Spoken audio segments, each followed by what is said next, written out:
제가 초등학교 때만 해도 이 연말이 되면은 고대 마야 달력이 2012년에 지구 종말을 예언하고 있다라고 하는 이런 이야기나 노스트라다무스 아십니까? 그 예언들을 운운하면서 세상의 종말이 언제라는 이야기가 자주 반복되었던 것 같습니다.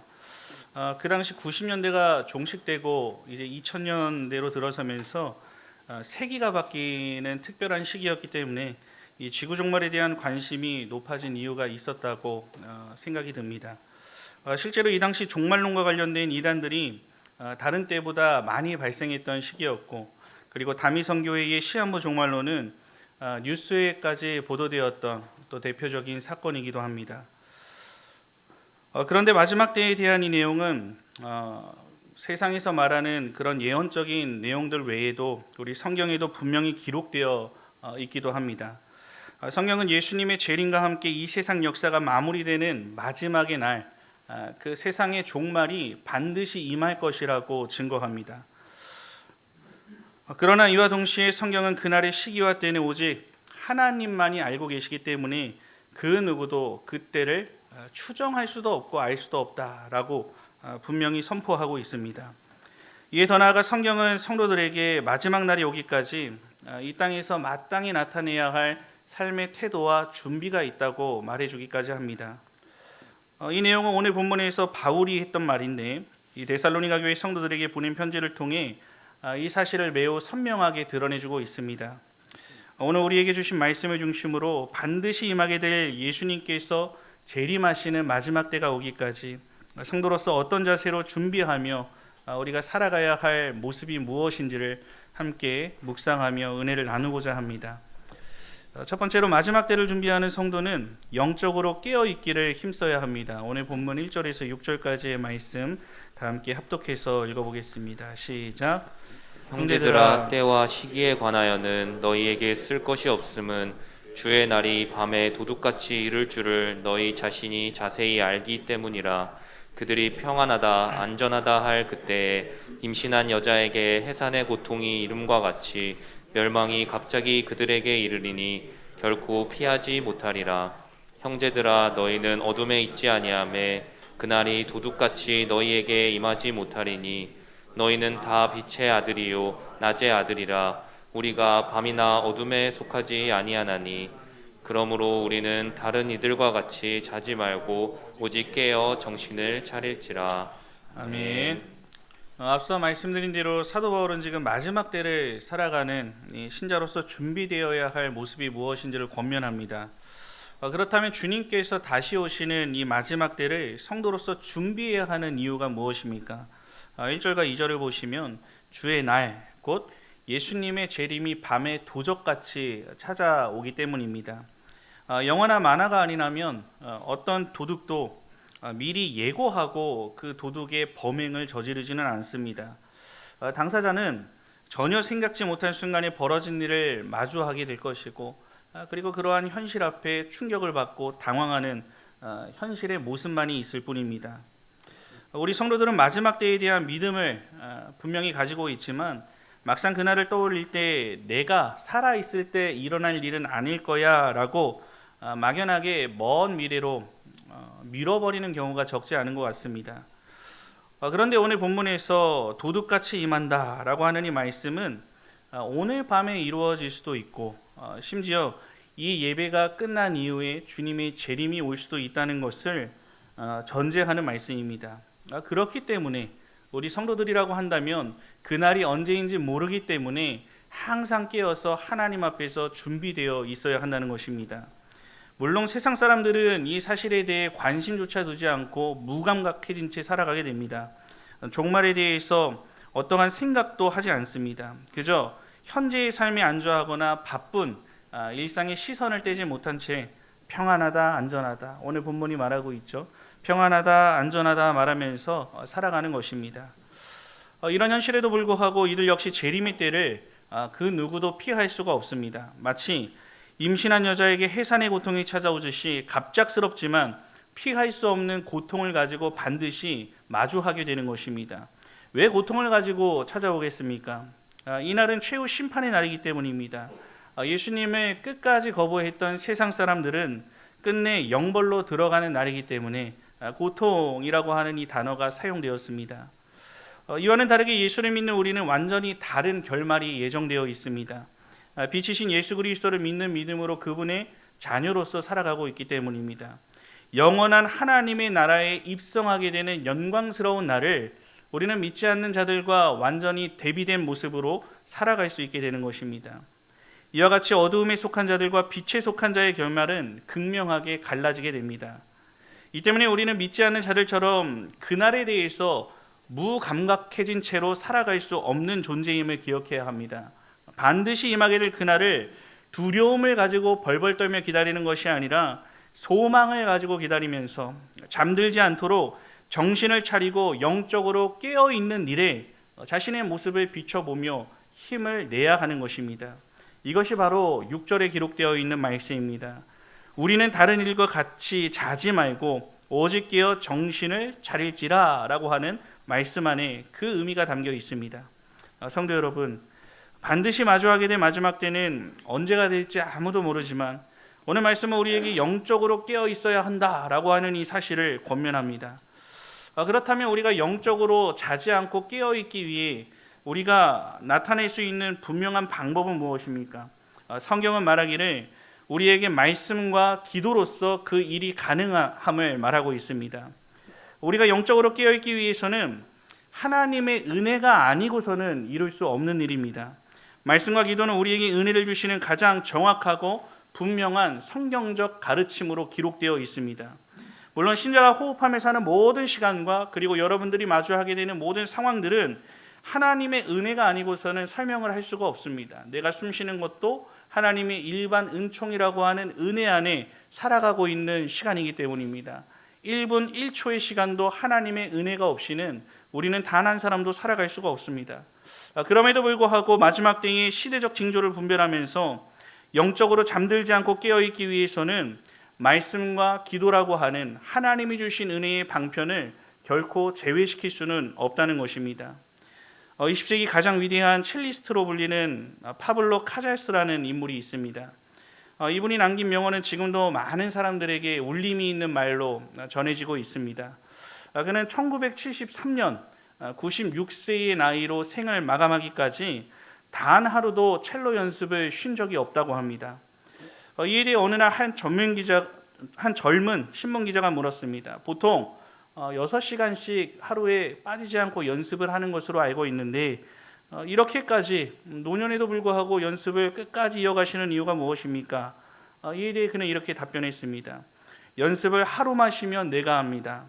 이틀을 쉬면 또 가족이 압니다. 사흘을 쉬면 청중이 알기 때문에 나는 연습을 쉴 수 없습니다. 말씀의 생활도 마찬가지입니다. 하루만 멀어지면 마음 깊은 곳에서 미세한 변화가 일어나기 시작합니다. 이틀 멀어지면 그 미세한 변화가 마음의 중심을 흔들 수 있습니다. 사흘이 멀어지면 삶 전체의 방향이 흔들릴 수 있습니다. 이것은 과장된 표현이 아닙니다. 왜 그렇습니까? 우리가 세상 속에 더 많은 시간을 살아가고 있기 때문입니다. 삶의 현장에서는 영적인 것보다 세상의 영향들을 더 많이 받으며 살아갈 수밖에 없습니다. 이 때문에 당연히 말씀이 내 안에 하루만 멀어져도 세상의 것들, 세상의 가치관, 세상의 생각들, 그 모든 것들이 내 안에 금세 쌓여버리게 되는 것입니다. 이 때문에 말씀을 매일 가까이 하는 삶은 영적으로 깨어있도록 하는 가장 기본적이면서도 강력한 기초가 된다는 것을 기억해야 합니다. 또한 무엇이었습니까? 바로 기도입니다. 이 기도는 말씀을 통해 받은 내 삶의 방향성을 하나님께 온전히 두고 살아갈 수 있도록 도와주는 원동력이 됩니다. 이를 통해 영적으로 깨어있을 수 있는 힘을 우리가 공급받아 누리게 되는 것입니다. 어느 성도는 모두가 잠든 시간에 넷플릭스를 보거나 또한 핸드폰에 페이스북과 같은 그리고 인스타와 같은 이런 SNS를 보면서 마음의 평안을 얻는 것, 그를 통해서 쉼을 얻는 것이 하루 중에 유일한 낙이었습니다. 그런데 그것도 시간이 지나자 자는 시간만 늦춰지고 그 때문에 피곤함은 그 육신에 더해졌습니다. 그리고 삶의 활력도 점차 잃어갈 수밖에 없었습니다. 이러던 중에 혼자만의 시간을 말씀 한 절을 묵상하고 또한 자신의 하루를 돌아보면서 하나님 앞에 기도하는 시간으로 드리면 어떨까? 이러한 마음을 하나님께서 주셨고 그 마음대로, 그 주신 마음대로 실제로 결단하고 실행을 했다고 합니다. 삶의 분주함은 여전히 그대로였습니다. 여전히 바쁘고 또한 다람쥐 쳇바퀴 돌아가는 삶은 그에게 주어진 인생의 여정이었습니다. 그럼에도 불구하고 그 마음에는 이전에 없던 안정과 평안을 누리게 됐다고 말하는 것을 보게 됩니다. 이와 같이 영적으로 깨어있는 삶은 어떤 거대한 계획에서 시작되는 것이 아니라 하나님께 시선을 두는 짧은 시간 하나를 만들어내는 것에서 시작될 수 있다는 것을 알아야 합니다. 이와 같이 주님께서 언제 오시든 성도라고 한다면 오늘을 깨어있는 성도로 살아가는 것은 너무나도 중요함을 기억해야 합니다. 하나님께서는 우리가 그날을 기다리되 잠들어 있기를 원하지 않으시기 때문입니다. 이 말씀 앞에 여러분의 영은 예수님의 재림을 확신하는 중에 그 재림을 기다리며 영적으로 깨어있는 삶을 살아가고 있으십니까? 아니면 알지 못하는 사이에 세상 속에서 잠들어가고 있는 심령의 상태로 머물러 있지는 않으십니까? 오늘 우리에게 주신 말씀, 우리는 다른 이들과 같이 자지 말고 오직 깨어 정신을 차릴지라, 이 말씀을 다시금 여러분들의 심령 가운데 새기시고 말씀으로 마음을 깨우고 또한 기도로서 여러분들의 영혼을 지켜나가며 마지막 때를 영적으로 깨어 준비하는 신실한 성도로 살아가기에 부족함이 없는 우리 남북영의 모든 성도들이 되시기를 우리 주님의 이름으로 간절히 축원합니다. 둘째로 마지막 때를 준비하는 성도는 빛의 자녀라는 정체성을 삶으로 드러내야 합니다. 오늘 본문 7절과 8절 말씀 합독해서 읽겠습니다. 시작. 자는 자들은 밤에 자고 취하는 자들은 밤에 취하되 우리는 낮에 속하였으니 정신을 차리고 믿음과 사랑에 호심경을 붙이고 구원의 소망의 투구를 쓰자. 아멘. 바울은 지금 본문에서 밤에 자는 자들과 낮에 속한 자들을 대조해서 말하고 있습니다. 여기서 밤에 자는 자는 앞서 어두움에 속해 마지막 때에 대해서 무관심한 채 잠들어 있는 세상 사람들을 의미합니다. 이와 반대로 낮에 속한 자들은 무엇을 의미하겠습니까? 빛 대신 예수님과 함께 사는 우리 성도들을 의미합니다. 먼저 밤에 자는 자들이 밤에 취한다라고 하는 이 말은 단순히 믿지 않는 자들이 술 마시고 취하는 이런 세상 사람들의 모습을 말하라는 것은 아닙니다. 절제력을 잃고 영적인 방종에 빠진 삶을 취하는 자들이라고 하는 이 문장을 들어 비유로서 하신 말씀입니다. 이 구절에 담긴 의미는 무엇입니까? 밤에 속한 사람은 밤의 방식대로 산다는 의미입니다. 즉, 그 사람의 정체성을 드러내기 위해서 이러한 문장을 사용했습니다. 이 세상의 쾌락을 추구하고 영적으로 방종한 모습을 가지고 재림에 대해서도 무감각하고 관심도 없는 사람들이 살아가는 삶의 방식을 의미하고 있는 것입니다. 이어지는 8절은 이와 극명하게 대비되는 우리 성도의 삶의 방식을 제시합니다. 왜 대비될 수밖에 없는 것이겠습니까? 성도는 어두운 밤이 아니라 빛이 비치는 낮에 사는 존재이기 때문입니다. 성도가 소속된 것은 어두움이 아니라 빛에 소속되어 있습니다. 빛에 속한다는 것은 빛 대신 예수 안에 있는 존재로서의 정체성을 부여하는 말이기도 합니다. 이 정체성 때문에 모든 성도는 정신을 차리고 마지막 때를 살아가야 한다고 바울은 선포한 것입니다. 신자로 깨어 있어야 하는 이유도 여기에 있다고 할 수 있습니다.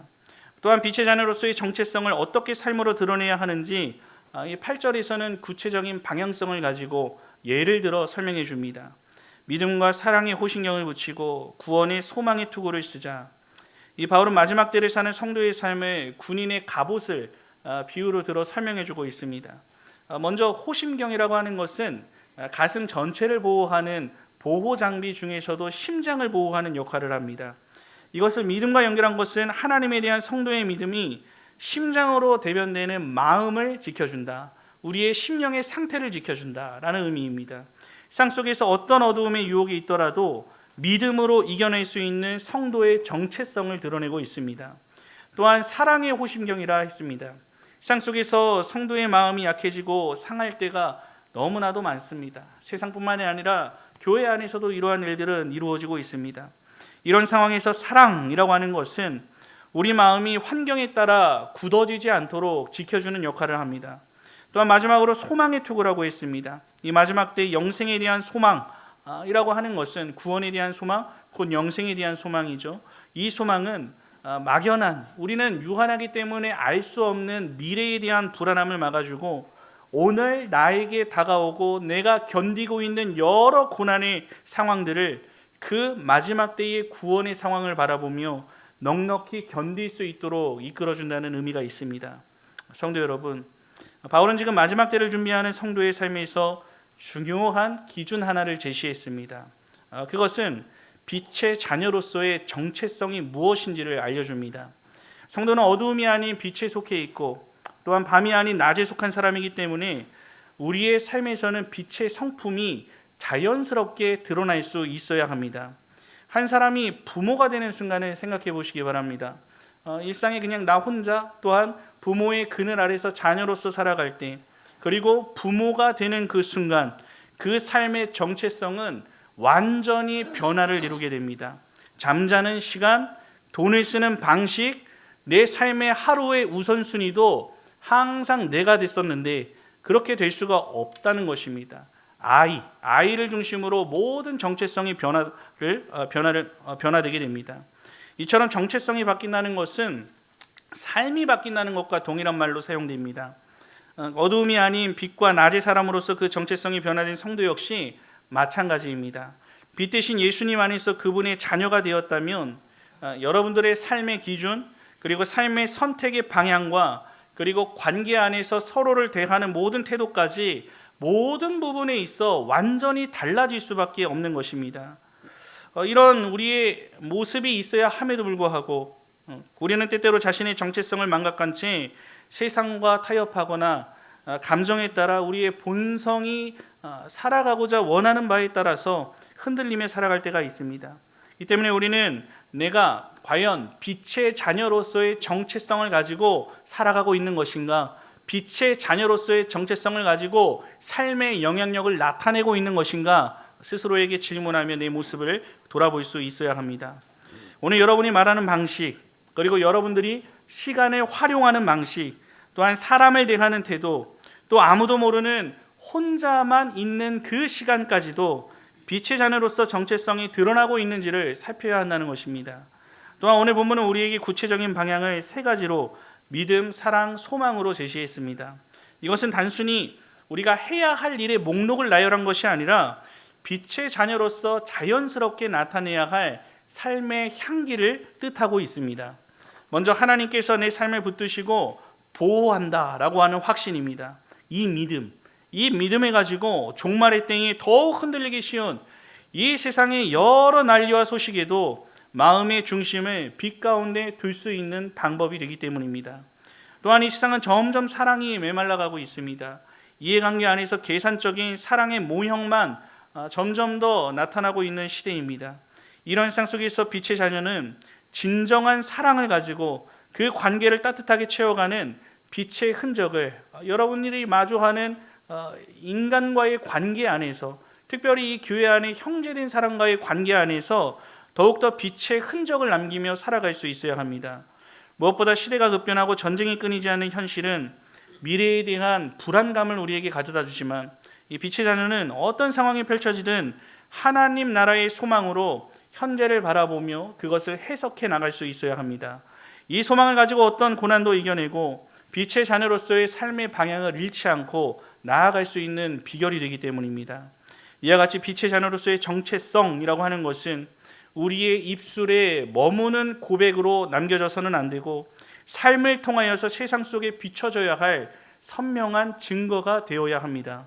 내가 속한 영적 정체성을 기억할 때 우리는 어둠에 속한 삶을 떠나 빛의 자녀답게 살아갈 수 있는 힘을 얻게 됩니다. 우리 주님께서 오시는 그날까지 믿음으로써 여러분들의 마음을 지키시고 또한 사랑으로서 관계를 세우고 소망으로서 여러분들의 삶의 방향을 바로잡는 참된 빛의 자녀로서 살아가기에 부족함이 없는 우리 남부경향의 모든 성도들이 되시기를 우리 주님의 이름으로 간절히 축원합니다. 셋째로 마지막 때를 준비하는 성도는 서로를 세우는 공동체로 함께 준비해야 합니다. 오늘 본문 9절에서 11절까지 말씀 한 목소리로 합독하겠습니다. 시작. 하나님이 우리를 세우심은 노하심에 이르게 하심이 아니요 오직 우리 주 예수 그리스도로 말미암아 구원을 받게 하심이라. 예수께서 우리를 위하여 죽으사 우리로 하여금 깨어 있든지 자든지 자기와 함께 살게 하려 하셨느니라. 그러므로 피차 권면하고 서로 덕을 세우기를 너희가 하는 것 같이 하라. 아멘. 마지막으로 지금 사도 바울은 이 종말 시대의 성도의 모습에 대해서 개인적인 신앙의 영역에서 공동체로서의 신앙의 영역으로 그 범위를 확장시켜 말하고 있습니다. 이것을 본격적으로 말하기에 앞서서 바울은 이 하나님이 우리를 세우신 목적이 있다라고 말합니다. 그것은 9절에 나와 있죠. 노하심에 이르게 하심이 아니요 오직 우리 주 예수 그리스도로 말미암아 구원을 받게 하심이라라고 했습니다. 마지막 때에 쏟아질 하나님의 진노, 마지막 때에 이루어질 심판의 내용들은 빛의 자녀인 성도들에게는 전혀 해당되지 않는다는 믿음의 선포입니다. 우리는 예수님을 통해 구원에 속한 빛의 자녀가 되었기 때문입니다. 이 놀라운 은혜는 예수님께서 우리를 위해 십자가에 달려 죽으심으로 얻게 되었습니다. 이렇게 얻게 된 빛의 자녀로서의 신분은 우리가 깨어 있든지, 오늘 본문이 말하죠. 깨어 있든지 자든지 결코 잃어버리는 일이 없다는 것을 말해줍니다. 10절에서 깨어 있고 잔다라고 하는 것은 앞서 우리가 영적인 무기력함을 나타내는 이러한 잠을 의미하는 것이 아니라 실제적인 육체적 죽음을 의미하고 있습니다. 예수 그리스도를 통해 얻게 된 구원의 은혜는 우리가 살아 있을 때든지 실제로 생명을 가지고 호흡하고 있을 때든지 우리의 호흡이 끊겨 죽었을 때이든지 무엇으로도 끊을 수가 없는 일이기 때문에 예수님과 함께 살게 되는 영광스러운 특권을 누릴 수 있게 되는 것입니다. 이 예수님의 죽으심과 그 은혜를 누리는 참된 성도는 그분과 연합되어 평생을 동행하는 삶을 살아가게 되고 죽어서도 그분의 나라에 영원히 함께 살게 되는 것을 깨어 있든지 자든지 자기와 함께 살게 하려 하셨느니라 라고 하는 이 말씀 안에 담겨 의미를 선포하고 있습니다. 또한 지금 재림에 관한 메시지가 진행되고 있다는 것을 감안하고 이 말씀을 본다면 이 재림의 목적 역시 무엇입니까? 바로 예수님과 함께 살게 하려는 데 목적이 있다는 것을 알 수 있습니다. 재림 후에 우리에게 주어질 것이 하나님 나라로 우리가 함께 거하게 돼서 영원히 그분과 즐거이 살게 되는 일이 남아있기 때문입니다. 이러한 맥락 안에서 11절을 보시면은 이 재림에 대한 신앙과 준비는 성도 개인이 혼자 이루어가는 영역을 넘어서 공동체 안에서 함께 준비하고 누릴 수 있어야 한다는 것까지 강조하며 이 서신에 대한 주제를 마무리하고 있습니다.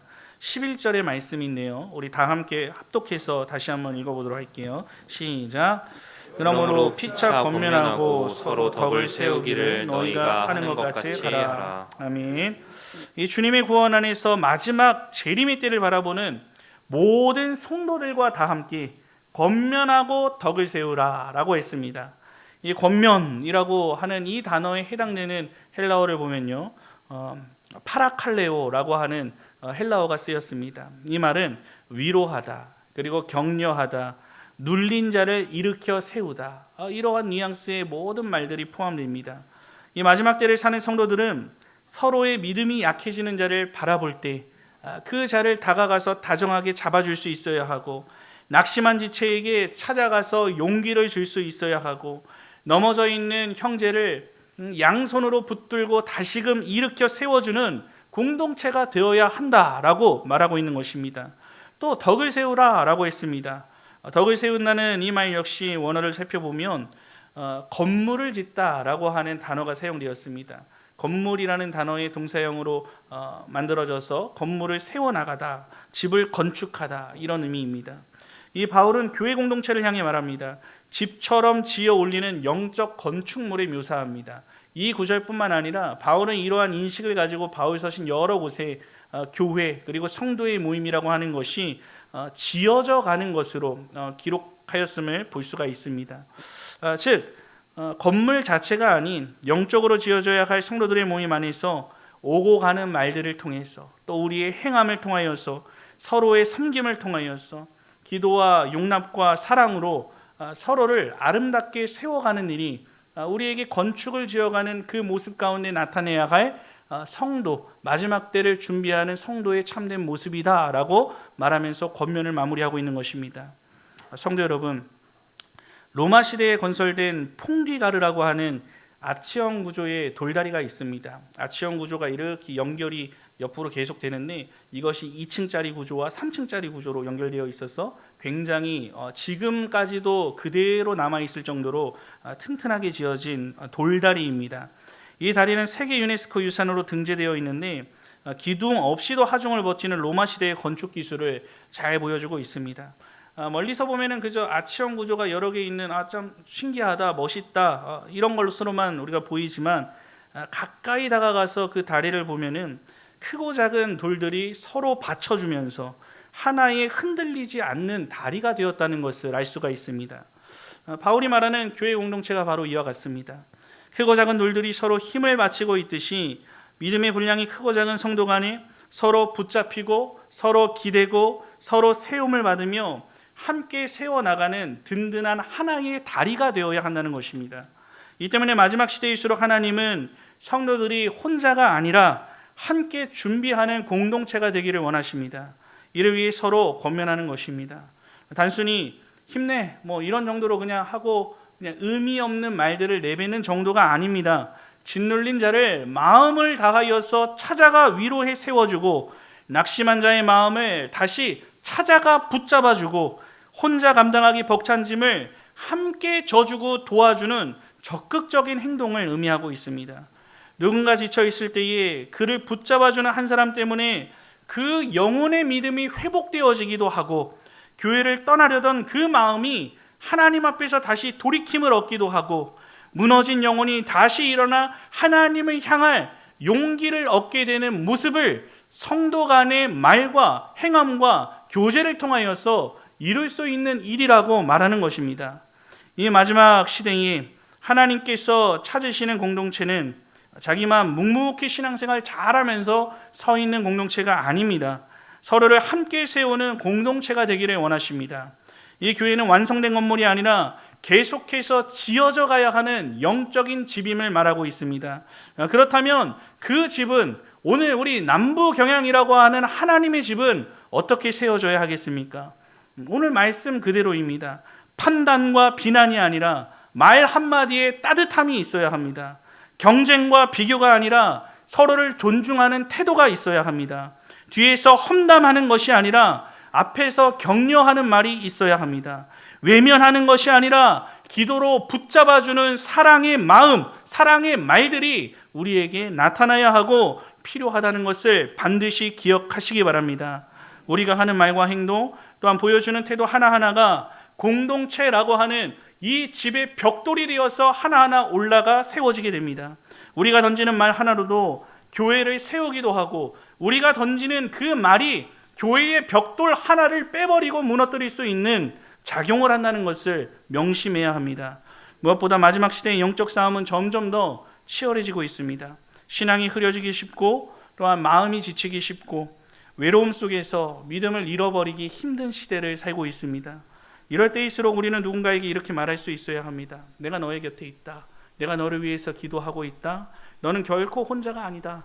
또한 영적인 싸움, 너 혼자 하는 것이 아니다. 내가 더 열심히 너를 돕겠다. 함께 하자. 이겨내자. 이에 밖에 여러 말들과 행동으로 이들에게 영적이고도 실제적인 도움을 베풀며 함께 지어져 나가는 일이 교회 공동체 안에, 참된 교회 공동체 안에, 마지막을 향해 달려가는 참된 교회 공동체 안에 반드시 나타내야 할 모습이라는 것을 잊지 말아야 합니다. 이 교회는 넘어진 자를 정죄하는 곳이 절대로 아닙니다. 그러한 자를 다시 세워주는 곳이 되어야 합니다. 이것이 빛의 자녀로서 공동체가 드러내야 할 마지막 시대의 표지가 됩니다. 이와 같이 하나님께서는 우리 각자를 구원하실 뿐만 아니라 우리를 서로의 도움 없이는 버틸 수 없는 공동체로 세워주셨습니다. 왜냐하면 마지막 때를 준비하는 길은 혼자가 아니라 함께 걸어가는 길이기 때문입니다. 그렇다면 여러분들은 지금 이 말씀 앞에 공동체를 세워가는 사람이십니까? 아니면 알지 못하는 사이에 균열을 만들고 공동체를 무너뜨리는 사람으로 서 있으십니까? 이 마지막 시대일수록 우리는 서로의 손을 잡고 서로를 위로하며 서로를 일으켜 세워주는 덕을 세우는 공동체, 오늘 말씀과 같이 덕을 세우는 공동체로 서 있을 수 있어야 합니다. 서로 더 좋은 말로 격려하시기 바랍니다. 서로 참된 위로의 말을 던져주시기 바랍니다. 그리고 진정 마음을 다해서 힘을 주는 말들이 오가는 공동체로 우리 남부경양교회를 세워가시기 바랍니다. 오늘 우리에게 주신 말씀, 피차 권면하고 서로 덕을 세우기를 너희가 하는 것 같이 하라. 너희가 하는 것 같이. 즉 지금 데살로니가 교회는 이 모습을 너무나도 잘 나타내고 있었던 것입니다. 이러한 바울의 메시지가 피차 권면하고 서로 덕을 세우기를 남부경양교회 성도가 하는 것 같이 하라라고 동일하게 칭찬받는 우리 남부경양의 모든 성도들이 다 되시기를 우리 주님의 이름으로 간절히 축원합니다. 사랑하는 남부경양의 성도 여러분, 바다를 가보면 오랜 시간 자리를 지키고 있는 등대들을 보게 됩니다. 요즘은 항로 시스템이 좋아지고 그리고 GPS와 레이더가 발달하면서 등대에 대한 가치를 뭔가 관광적인 것으로나 옛적 문화재처럼 생각할 수도 있습니다. 물론 날씨가 맑고 평안할 때는 등대가 어떠한 큰 역할을 하는 것은 아닙니다. 하지만 폭풍우가 밀려올 때나 그리고 안개와 악천후로 레이더가 불안전할 때 등대의 불빛은 지금도 실제적인 역할을 하고 있다고 합니다. 그 작은 불빛은 평안할 때는 그 불빛의 가치가 드러나지 않지만 어두운 밤이 오면, 위험한 폭풍의 상황이 오면 생명을 지켜주는 유일한 길잡이가 되어주는 것입니다. 이 마지막 때를 준비하는 성도의 삶이 바로 이와 같습니다. 세상 사람들의 눈에는 매일 말씀을 펼치고 기도에 무릎을 꿇고 믿음과 사랑과 소망을 붙드는 삶이 때로는 별것 아닌 것처럼 보일 수 있습니다. 그러나 영적인 폭풍이 몰아치고 세상은 점점 더 어두워질수록 이러한 작은 순종들 하나하나가 우리의 영혼을 살리게 되고 방향을 잃지 않게 하는 등대가 될 수 있다는 것을 기억해야 합니다. 세상 속에서는 믿지 않는 자들의 그리고 믿음이 연약해진 자들의 삶의 표지로서 드러나게 된다는 것을 잊지 말아야 하는 것입니다. 그렇다면 이 말씀 앞에 우리는 질문해야 합니다. 나는 오늘 영적으로 깨어 있는가? 나는 빛의 자녀로서의 정체성을 가지고 삶의 현실을 살아가고 있는가? 나는 지금 공동체를 세워나가는 데에 그 벽돌 하나 유익한 벽돌로 세워나가고 있는가? 이 도둑같이 임하는 마지막 재림의 때를 하나님이 원하시는 신실한 성도의 모습으로 준비하고 살아가심으로써 빛의 자녀로서의 낮의 아들로서 그 주의 강림을 예비하는 우리 남부경양의 모든 성도들이 되시기를 우리 주님의 이름으로 간절히 축원합니다. 우리 이 시간 주신 말씀 붙들고 하나님 앞에 기도하실 때에